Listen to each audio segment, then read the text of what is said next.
हाँ जी, तो नमस्कार, कैसे हो आप लोग? मैं आपका नीलेश भैया बहुत-बहुत स्वागत करता हूँ इस यूट्यूब चैनल पे।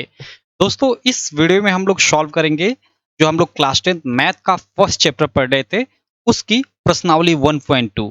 ठीक है? इससे पहले हमने प्रश्नावली 1.1 सॉल्व कर लिया था, उसके लिए 2 वीडियो मैंने किया था और इस प्रश्नावली को सॉल्व करने से पहले यानी इस वीडियो से पहले मैंने एक और वीडियो किया था।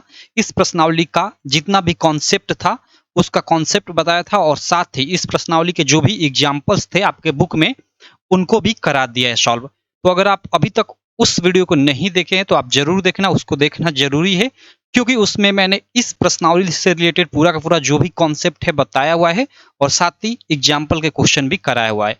चलो इस वीडियो में हम लोग ये जितने भी आप लोग के इस प्रश्नावली के सवाल है इनको सॉल्व कर लेते हैं और उसके बाद ये आप लोग का पूरा चैप्टर फर्स्ट खत्म हो जाएगा। देखो खत्म हो जाएगा क्यों? क्योंकि अभी आपको अपना नया जो एनसीईआरटी बुक है ना, उसके अनुसार केवल आपको 2 ही प्रश्नावलियाँ पढ़नी है। अगर आपके पास पुरानी एनसीईआरटी की बुक होगी ना, तो उसमें 4 प्रश्नावलियाँ दी गई होगी। लेकिन 2 प्रश्नावलियों को हटा दिया गया है। पूरी की पूरी मैथ की एक तरह से बुक रैशनलाइज़ की गई है, तो इसलिए आप अगर 2024 में बोर्ड एग्ज़ाम देने वाले हो, तो आप मार्केट से नई बुक लेना। सारी की सारी एनसीईआरटी बुक्स में चेंजेस किया गया है, तो इसलिए आप सारी की सारी नई बुक्स लेना मार्केट से, ठीक है? तो चलो इस प्रश्नावली को हम लोग सॉल्व करना शुरू कर दें। बाकी कहूँगा अभी अगर आपके पास बुक नहीं है और बुक है भी तो अभी आपको जो ये स्क्रीन पे एक एप्लीकेशन दिखाई दे रही होगी यूपीएमएसपी स्टडी कर कर, इसे आप गूगल प्ले स्टोर से डाउनलोड कर लेना। ये मेरी ही एप्लीकेशन है। इस पे आपको पूरा का पूरा आपका बुक्स का पीडीएफ मिल जाएगा। उसके अलावा आपका प्रीवियस ईयर पेपर मिल जाएगा जो 2023 का अभी हुआ है। उसके अलावा बहुत सारे फ्री में स्टडी मटेरियल यहाँ पे मिल जाएंगे, कोई आपसे चार्ज नहीं लिया जाएगा। एकदम फ्री में सारी चीज़ें अवेलेबल हैं, ठीक है? तो चलो हम लोग शुरू करते हैं। देखो आप अपने बुक में ना जो प्रश्नावली 1.2 है उसे निकाल लेना और फर्स्ट क्वेश्चन आपको यही मिलेगा कि सिद्ध कीजिए कि रूट में 5 एक अपरिमेय संख्या है। और उसके बाद सेकंड क्वेश्चन ये मिलेगा कि सिद्ध कीजिए कि 3 प्लस 2 रूट 5 एक अपरिमेय है। और उसके बाद एक और क्वेश्चन मिलेगा थर्ड वाला, और इसमें 3 प्रश्न आपको मिलेंगे कि 1/√2 को सिद्ध कीजिए और 7/√5 को सिद्ध कीजिए और 6 प्लस रूट 2 को सिद्ध कीजिए कि ये अपरिमेय है।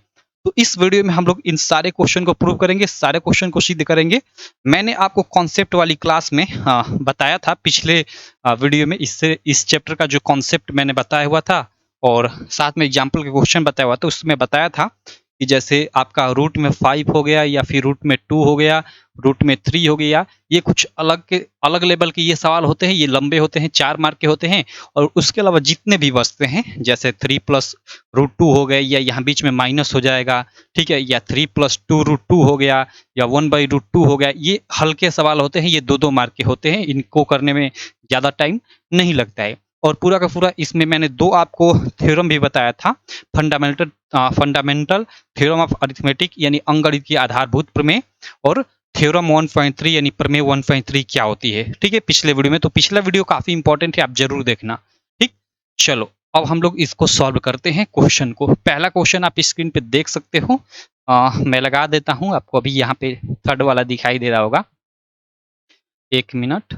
चलो ये क्वेश्चन है हम लोग का कि सिद्ध कीजिए कि रूट 5 एक अपरिमेय संख्या है। कैसे करेंगे? वही कंट्राडिक्शन मेथड का यूज करेंगे, विरोधाभास विधि का। इसका उल्टा मान लेंगे, हमें अपरिमेय सिद्ध करना है तो परिमेय मान लेंगे। तो चलो यहाँ पे मैं मान लेता हूँ, यहाँ पे मैं लिख लेता हूँ हल, ठीक है? यहाँ पे मैं लिख लेता हूँ हल और यहाँ पे लिखता हूँ, ठीक है, कि माना माना रूट 5 एक परिमेय संख्या है। कैसी संख्या है? परिमेय संख्या है। अब देखो हमने रूट 5 को हमें अपरिमेय सिद्ध करना है, लेकिन हमने उल्टा मान लिया परिमेय। और जो हम लोग का ये परिमेय हमने माना, अंत में चलकर यही कथन हम लोग गलत साबित कर देंगे कि यह परिमेय नहीं है। तो परिमेय नहीं है तो सिंपल अपरिमेय होगी। तो चलो अगर यह परिमेय है, अतः यहाँ पे लिखेंगे अतः रूट 5 इक्वल टू P/Q। भाई कोई भी परिमेय संख्या होती है उसको P/Q के रूप में व्यक्त किया जा सकता है। तो अगर यह परिमेय है तो P/Q के रूप में होगी, उस कुछ ना कुछ मान होगा अगर P और Q का मान हो तो, ठीक है? और जहाँ ये P और Q होते हैं सहभाज्य संख्याएं होती हैं, तो यहाँ पे आप थोड़ा लिख लो कि जहाँ P और Q सहभाज्य संख्याएं हैं, सहभाज्य संख्याएं हैं तथा q equal to not zero है। भाई परिमेय में नीचे q equal to not zero होता है, आप सब लोग जानते हो। और सहभाज्य संख्याओं का मतलब क्या है कि मतलब जिनका हम लोग HCF निकाले तो एक आए, यानी उभयनिष्ठ गुणनखंड केवल एक आए, इसके अलावा और कोई गुणनखंड ना आए, तो ये भी कह सकते हैं कि P और Q अगर इनका कोई निश्चित मान होता है तो कुछ इस प्रकार का होगा। मतलब ये एक ही अंक से, जैसा अगर दो से हम कटाने की कोशिश करें तो ये तो कट जाएगा, लेकिन ये नहीं कटेगा। तो एक ही अंक से ये दोनों नहीं कटेंगे, यही सहभाज्य संख्याओं का कहने का मतलब है। क्लियर? तो चलो इस चीज को थोड़ा मैं कर लेता हूं यहाँ पे इरेज। अब देखो इसको हम लोग थोड़ा इसको अब सॉल्व करते हैं। अब हम लोग क्या कर देंगे कि देखो यहाँ रूट है, तो रूट को हटाने के लिए दोनों तरफ का वर्ग कर देंगे। तो वर्ग करेंगे तो यहाँ पर आप लिख दो कि दोनों तरफ का वर्ग करने पे, मैं नहीं लिखता हूँ, ठीक है, आप लिख लेना है कि दोनों तरफ का वर्ग करने पर। चलो लिख ही देता हूँ, क्या दिक्कत। चलो दोनों तरफ वर्ग करने पर, वर्ग करने पर इधर हम लोग वर्क करेंगे तो ये रूट से बाहर निकल जाएगा 5, और इधर हम लोग वर्क करेंगे तो ये p का स्क्वायर अपान में q का स्क्वायर हो जाएगा। क्लियर है इतनी चीज? अब देखो ये q बट्टे में है, इधर आकर गुणा होगा इसमें, तो ये क्या हो जाएगा 5q स्क्वायर बराबर इधर p स्क्वायर, और इसको हम लोग समीकरण 1 ले लेते हैं। अब देखो यहाँ पे ध्यान देने वाली बात ये है कि 5q स्क्वायर बराबर p स्क्वायर है। यहाँ पे इसको हम 5 गुणे क्यू बराबर पी स्क्वायर लिख सकते हैं। देखो 5 और क्यू स्क्वायर है, इसका मतलब कि गुणे क्यू और बराबर इधर पी स्क्वायर है, मतलब पी मान लो कोई संख्या होगी और उसका वर्ग है। तो यहाँ पे देखो ये जो है ना, इस संख्या के मतलब पी स्क्वायर के ये गुणनखंड है। जैसे जैसे इधर 10 हो गया तो 10 का गुणनखंड 2 गुणे 5 हो गया, तो जो 10 होगा वो 2 और 5 से विभाजित होगा। कोई भी संख्या जो होती है ना अपने गुणनखंडों द्वारा पूर्णतः विभाजित होती है, तो उसी प्रकार यहाँ जो पी स्क्वायर है ये 5 क्यू से विभाजित होगा। तो यहाँ क्यू से हमें कोई मतलब नहीं है, यहाँ 5 से हमें मतलब है। और यह नियम एक है, इसी को एक नियम बता दिया गया है, अंकगणित की आधारभूत प्रमेय। ठीक है, तो चलो तो यहाँ पे आपको लिख लेना है। 1 मिनट इसको थोड़ा मैं कर लेता हूँ इरेज। इसको आपको लिख लेना है, यहाँ ऐसे लिखोगे यहाँ पे, यहाँ 5 पी स्क्वायर को विभाजित करेगा, 5 पी स्क्वायर को विभाजित करेगा। ठीक है, और किस नियम के आधार पे करेगा? तो अंकगणित की आधारभूत प्रमेय के आधार पे। अब अंकगणित की आधारभूत प्रमेय क्या है, इसके बारे में मैंने डिटेल में बताया हुआ है, साथ में मैं यहाँ आपको बता भी दिया अभी। तो अगर आप अभी तक इसका पिछला लेक्चर नहीं देखे हो ना, तो आप जरूर देखना। तो यहाँ मैं डायरेक्ट लिख देता हूँ, क्या अंकगणित की आधारभूत प्रमेय से, अंकगणित की आप लोग लिख लेना, अंकगणित की आधारभूत प्रमेय से। क्लियर? अब देखो अगर 5 पी स्क्वायर को विभाजित करता है तो थ्योरम 1.3 एक है, प्रमेय 1.3, वो क्या बोलती है? प्रमेय 1.3 ये बोलती है कि अगर कोई संख्या है, मान लो आर है, कोई संख्या है, इसी संख्या मान लो पी है कोई संख्या, अगर इसके वर्ग मतलब इसके वर्ग, इसका वर्ग मान लो यहाँ पे कुछ भी आ जाता है, क्यू आ जाता है, अगर कोई संख्या किसी संख्या के वर्ग को विभाजित करती है, यानी आर इस पी के वर्ग यानी क्यू को विभाजित करेगी, तो जो आर होगा इस संख्या को विभाजित करेगी। ये प्रमेय 1.3 बोलता है। तो यहाँ हमने सिद्ध कर दिया कि 5 पी स्क्वायर को विभाजित करता है। पी स्क्वायर मतलब पी स्क्वायर का कुछ मान होगा, तो 5 इसके वर्ग को विभाजित कर रहा है, तो 5 पी को भी विभाजित करेगा। क्लियर? 5 पी स्क्वायर को विभाजित करता है, ये तो हमने अंकगणित के आधारभूत प्रमेय से सिद्ध किया। लेकिन जो 5 है पी को विभाजित किस प्रकार करेगा? तो ये प्रमेय 1.3 के आधार पे। तो यहाँ लिख लेंगे कि अतः अतः इसको मैं कर देता हूँ इरेज, या आपको कंफ्यूजन ना हो। यहाँ पे आप लिखोगे कि अतः 5 पी को भी विभाजित करेगा, पी को भी विभाजित करेगा, और कोष्ठ में लिख दोगे आप कि प्रमेय 1.3 से, प्रमेय 1.3 से। क्लियर? इतनी चीजें आपको क्लियर? अब चलो हम लोग आगे चलते हैं। आगे मैं ये ऊपर इरेज कर लेता हूँ, हमें केवल इस समीकरण का काम है, तो अभी इसको मैं रहने देता हूँ। इतनी चीजें मैं कर लेता हूँ इरेज। ठीक है, चलो इसको मैं इरेज कर लिया। अब देखो यहाँ पे आप पुनः फिर से एक चीज मानोगे क्या? यहाँ आप माने कि 5 पी को विभाजित करेगा। यहाँ 5 क्या किसको विभाजित कर रहा है? पी को विभाजित कर रहा है। तो यहाँ पी बराबर आप मान लेंगे 5 और साथ में कोई पूर्णांक मान लेंगे। तो यहाँ पे आप लिखोगे कि पुनः माना, क्या माना? p इक्वल टू 5, पुनः माना p इक्वल टू 5 और इसके साथ एक पूर्णांक मान लेंगे, कोई भी पूर्णांक r x y z कुछ भी मान लेंगे। मैं यहाँ पे m मान लेता हूँ और कोष्ठ में लिख देंगे जहां m एक धनात्मक पूर्णांक है, सिंपल। अब देखो यहाँ पे, अब हम लोग क्या करेंगे कि दोनों तरफ का वर्क कर देते हैं। यहाँ पे लिख देंगे वही कि दोनों तरफ का वर्ग करने पर इधर हम लोग का पी स्क्वायर हो जाएगा और इधर 25 हो जाएगा और एम स्क्वायर हो तो एम स्क्वायर हो जाएगा। क्लियर? अब देखो इसको मैं इसको भी इरेज कर लेता हूँ, केवल ये समीकरण लिख लेता हूँ क्योंकि इसका काम लगेगा। 5q स्क्वायर बराबर पी स्क्वायर है। ये हम लोग की क्या है? समीकरण 1 है। और यहाँ हमने सिद्ध कर दिया कि 5p को विभाजित करता है। यहाँ पे इस बात को आप लोग ध्यान रखना, ठीक है? तो चलो अब इसको थोड़ा मैं कर लेता हूँ इरेज। अब देखो यहाँ पे, अब यहाँ पे देखो पी स्क्वायर आ गया और पी स्क्वायर का मान यहाँ क्या है? 5q स्क्वायर है। क्लियर?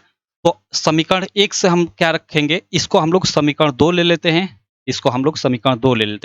हम लोग समीकरण 1 से पी स्क्वायर का मान समीकरण 2 में रखेंगे। तो यहाँ पे आप लोग लिख दो कि समीकरण 1 से पी स्क्वायर का मान समीकरण 2 में रखने पर, ठीक है? अब देखो पी स्क्वायर, तो पी स्क्वायर का मान 5q स्क्वायर है, तो 5q स्क्वायर हमने रख दिया। अभी ऐसा हम लोग क्यों कर रहे हैं अभी आपको पता चल जाएगा। हमें यहाँ क्यों लाना था, क्योंकि हमने पीछे प्रूव कर दिया है कि 5p को विभाजित करता है और यहाँ हम लोग प्रूव करेंगे कि 5q को विभाजित करेगा। लेकिन ऐसा तो संभव नहीं है भाई। मैंने शुरू में ही बताया था कि p और q सहभाज्य संख्या और सहभाज्य संख्याएं एक ही संख्या मतलब एक से विभाजित हो जाएंगी, एक के अलावा किसी भी संख्या से विभाजित नहीं होंगी। तो ये कैसे ऐसे प्राप्त हो रहा है कि 5 के द्वारा p भी विभाजित हो रहा है और 5 के द्वारा q भी विभाजित हो रहा है? तो ऐसे ही हमारी गलत कल्पना के कारण प्राप्त हो रहा है। हमने क्योंकि शुरू में माना था कि मतलब जो रूट 5 है वो क्या है? एक परिमेय संख्या है, ठीक है? तो चलो यहाँ 5q स्क्वायर हो गया पी स्क्वायर की जगह पे समीकरण 1 का मान रखने पर, ठीक है? समीकरण 1 से पी स्क्वायर का मान रखने पर, और ये 25m स्क्वायर है तो इसको मैं ऐसा ही रहने देता हूँ 25m स्क्वायर। अब देखो 5 इधर जाएगा तो इधर 5 गुणे q स्क्वायर है ना, तो 5 उधर जाएगा तो बट्टे में हो जाएगा तो ये कट जाएगा 50-25, यानी यहाँ से q स्क्वायर बराबर क्या हो जाएगा? 5m स्क्वायर हो जाएगा। क्लियर? अब हम लोग क्या करते हैं कि इधर का इधर कर देते हैं, यानी 5m स्क्वायर बराबर q स्क्वायर लिख सकते हैं और इसको मैं लिख लेता हूँ समीकरण नंबर 3। आशा करता हूँ आपको दिख रहा होगा। अब देखो पहली समीकरण थी कुछ उसी प्रकार का यहाँ प्राप्त हो गया, सिर्फ यहाँ q स्क्वायर प्राप्त हो रहा है, वहाँ p स्क्वायर था। तो यहाँ देखो, यहाँ भी देखोगे 5m स्क्वायर बराबर q स्क्वायर, तो q स्क्वायर की ये मतलब ये वाले गुणनखंड है, तो q स्क्वायर इनके द्वारा विभाजित होगा। तो q स्क्वायर जो होगा 5 के द्वारा विभाजित होगा, और ये किस नियम के आधार पे? तो अंकगणित की आधारभूत प्रमेय के आधार पे। तो यहाँ नीचे आप लोग लिख दोगे, यहाँ पे मैं लिख देता हूँ, ठीक है? यहाँ पे इसके नीचे की सीधे यहाँ आप लोग लिखोगे, यहाँ q स्क्वायर 5 द्वारा विभाजित होगा, ठीक है? यहाँ q स्क्वायर 5 द्वारा विभाजित होगा, ठीक है? अब देखो q स्क्वायर 5 द्वारा विभाजित है, या ऐसे भी लिख सकते हो कि यहाँ 5 q स्क्वायर को विभाजित करेगा, ऐसे भी लिख सकते हो, आपका मन कोई दिक्कत नहीं, आप अपनी भाषा में लिख सकते हो। अगर यहाँ पे देखो 5 के द्वारा q स्क्वायर विभाजित हो रहा है तो 5 q को भी विभाजित करेगा, और किस नियम के आधार पर, किस प्रमेय के आधार पे? तो प्रमेय 1.3 के आधार पे। तो यहाँ लिख दोगे कि अतः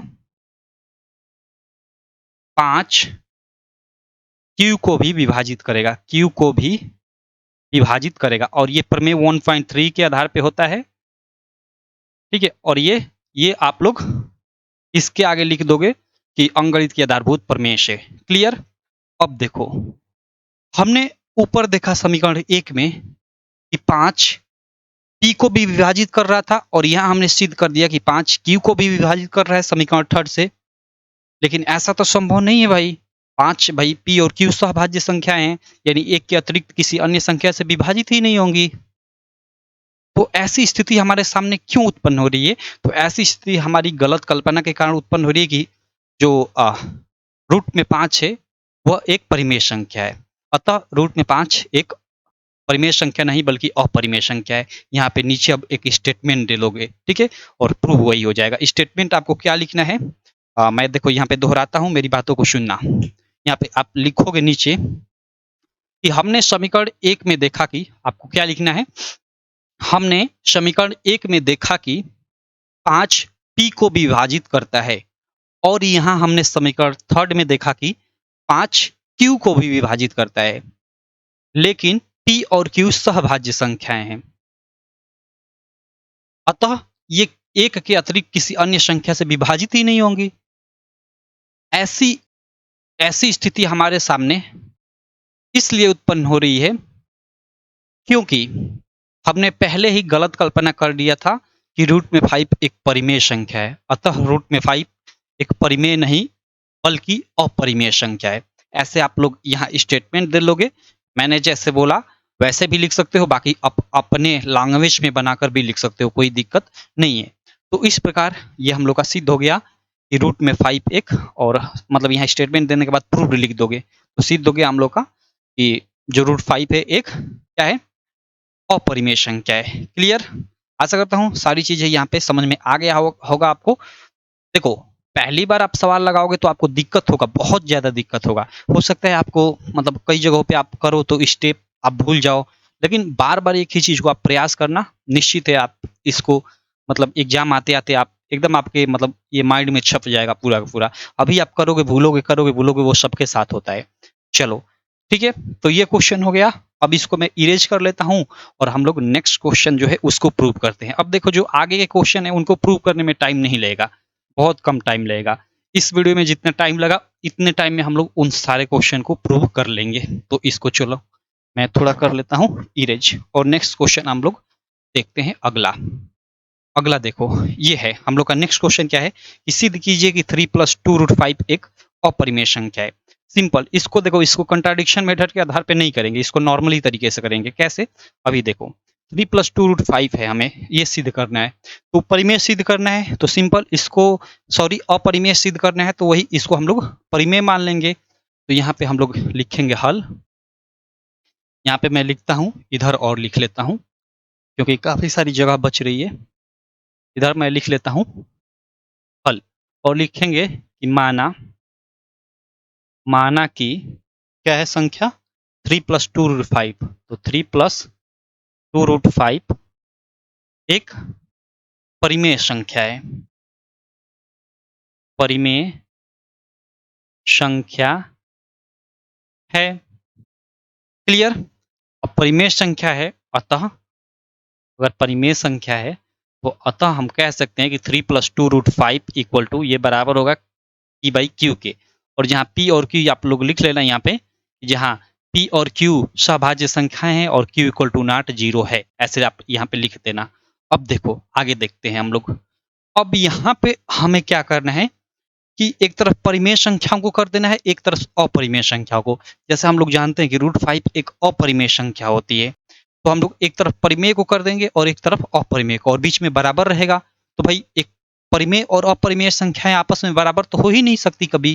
भाई एक एक तरफ हम लोग एक सम संख्या रख दे, एक तरफ हम लोग एक विषम संख्या रख दे, तो क्या वो दोनों आपस में बराबर कभी होंगी?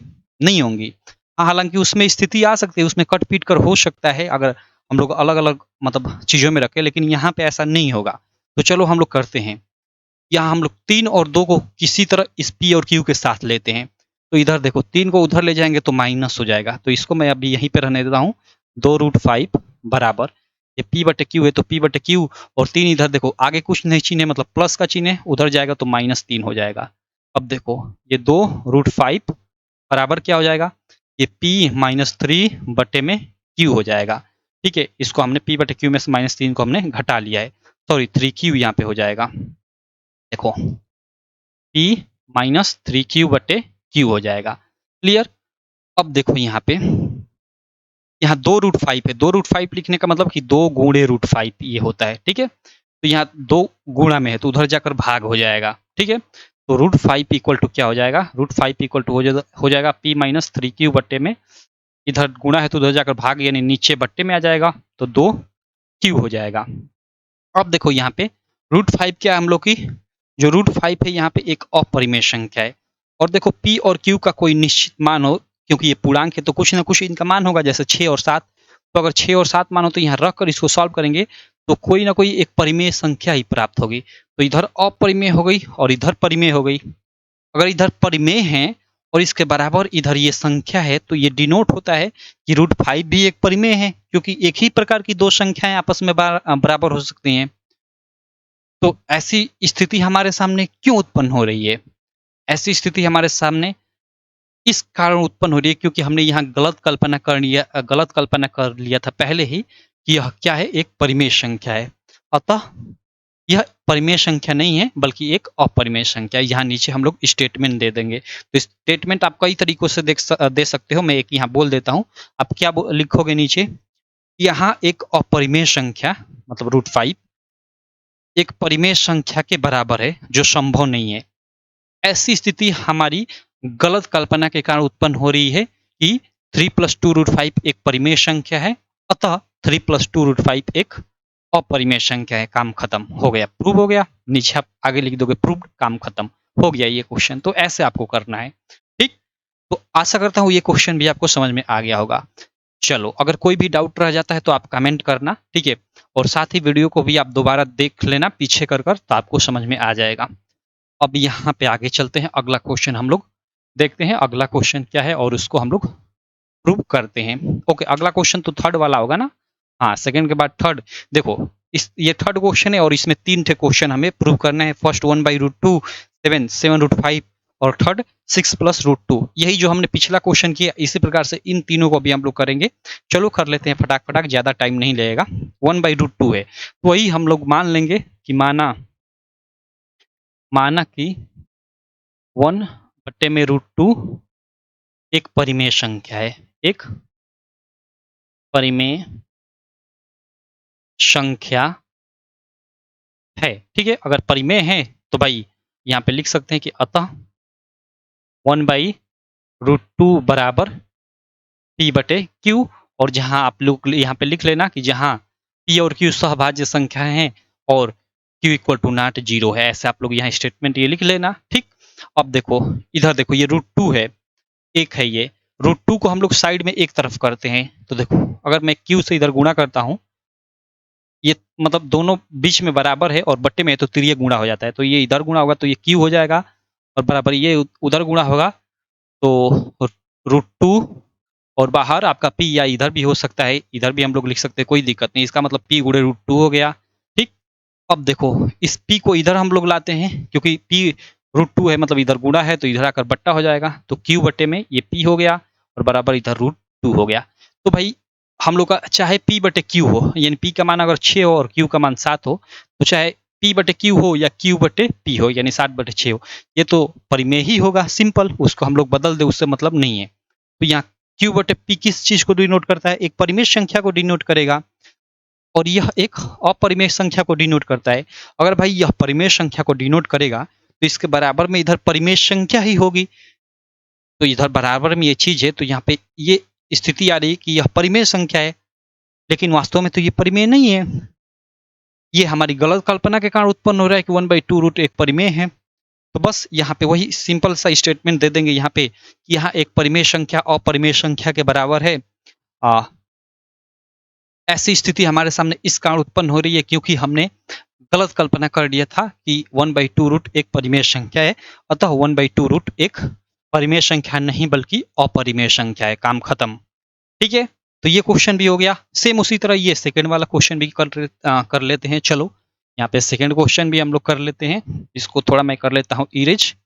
मैं सेकंड क्वेश्चन आप स्क्रीन पे देख सकते हो थर्ड वाला का, कि 7√5 को हमें प्रूव करना है कि यह क्या है, अपरिमेय है। तो चलो यहाँ पे वही मान लोगे आप कि माना कि 7√5, ठीक है, ये 7√5 है, एक परिमेय संख्या है, ऐसे मान लोगे। क्लियर?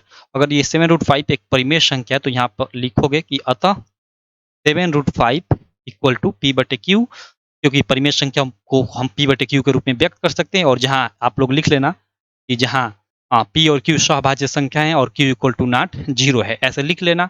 अब देखो यहाँ पे हम √5 को एक तरफ करते हैं क्योंकि ये अपरिमेय होता है, और हम लोग परिमेय को एक तरफ करते हैं। तो देखो 7√5 पे इसका मतलब क्या होता है, 7 गुणे √5, इस तरह इसका यही मतलब होता है। मतलब यहाँ पे ये दोनों गुणा में है, तो गुणा में है तो 7 उधर जाएगा तो भाग में हो जाएगा।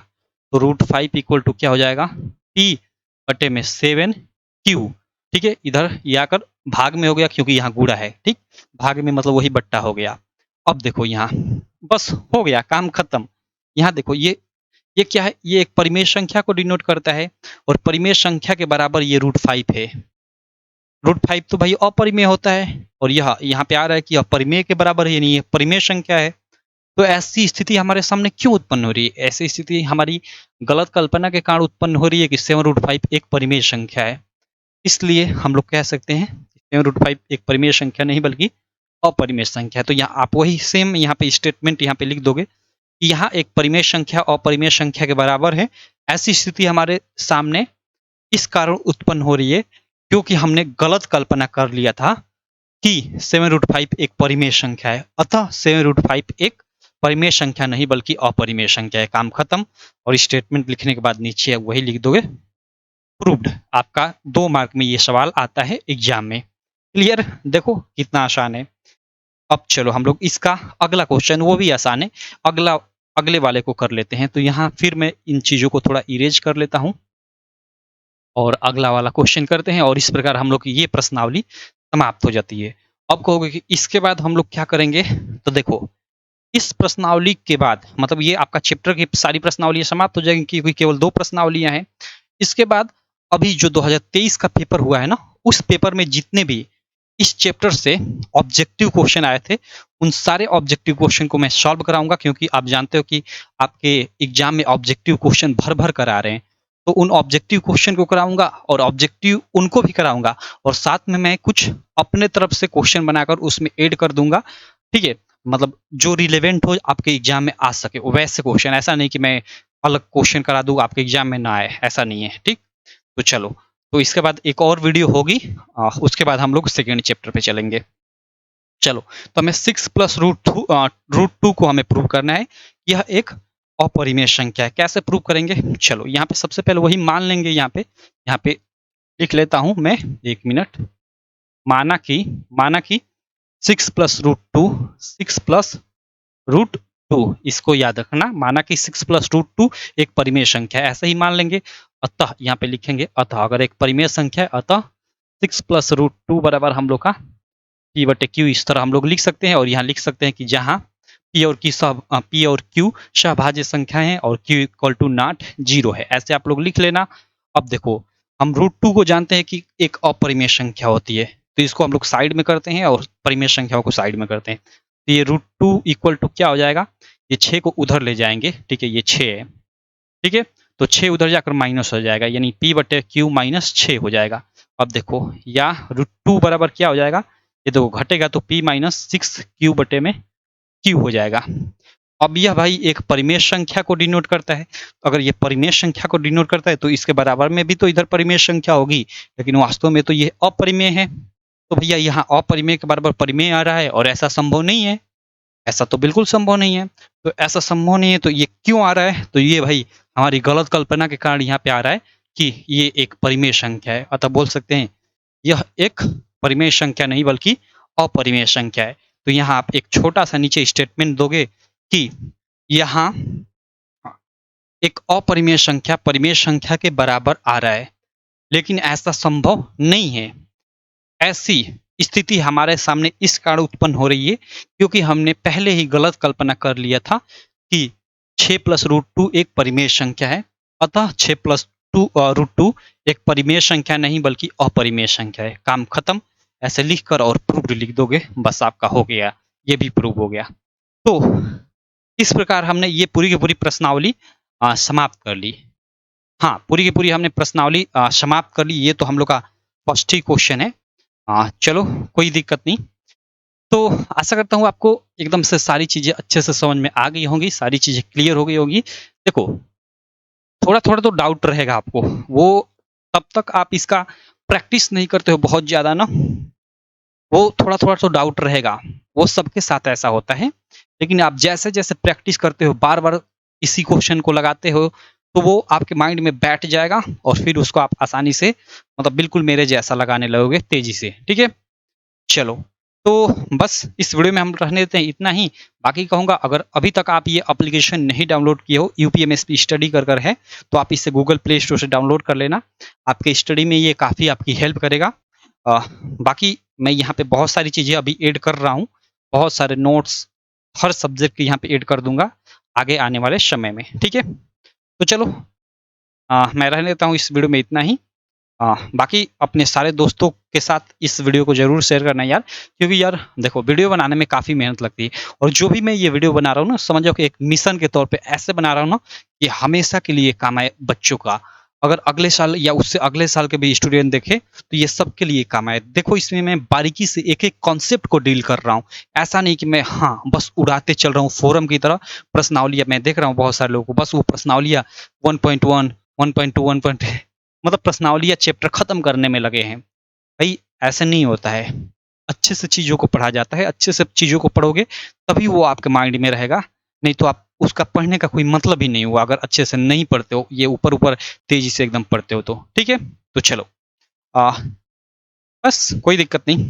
एप्लीकेशन आप डाउनलोड कर लेना, साथ ही अपने सारे दोस्तों में इस वीडियो को शेयर कर देना, बोल देना कि चैनल से आप जुड़ सकते हो, यहाँ यहाँ पे काफ़ी अच्छी स्टडी होती है, ठीक है? चलो थैंक यू।